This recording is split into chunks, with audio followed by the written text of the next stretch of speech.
Start talking. Good evening. My name is Nicki Alcala. I use she, they pronouns, and I'm a part-time nursing faculty member here at PCC. I'm a second-generation Latinx American and a first-generation college graduate.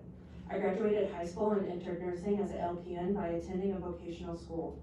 I then applied to my local community college for the Registered Nurse Associates program because it was both accessible and affordable. I worked full-time during the day as an LPN and attended classes in the evening. My 2-year degree took me 5 years to complete, and it was the hardest thing I've ever done and the thing I am most proud of. My associate's degree changed my life. This endeared nursing programs at community colleges to my heart, and I want to see them thrive. I now have almost 20 years of nursing experience and my master's degree in nursing administration and leadership. Unfortunately, during COVID, I saw many nurses leave the profession of nursing.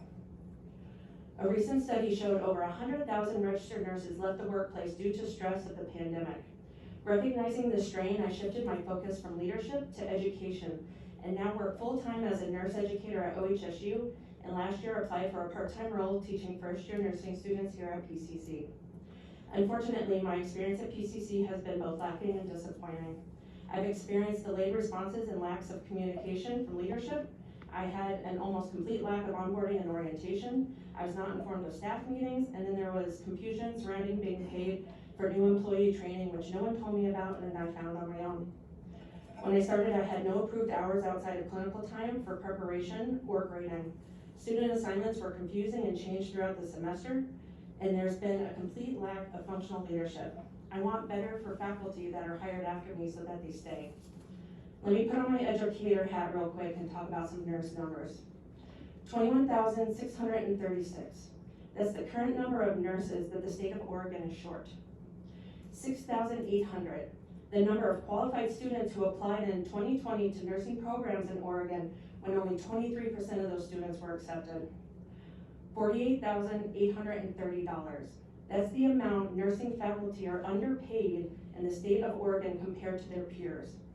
800,000. That's the number of nurses that will leave our profession by the end of 2027. In Oregon, 25% of RN graduates leave nursing after just 3 years.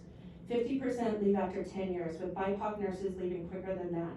Who will replace the nurses if we don't have nursing programs, nurse educators, or nurse leaders?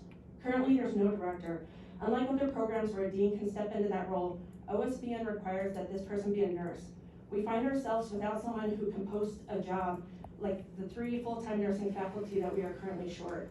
As we head into Nurses Month, we ask that you ensure appropriate programmatic leadership is in place by evaluating fair market value compensation and equitable hiring practices so that PCC's nursing program can continue to accept students like me and provide life-changing and life-saving degrees. Thank you.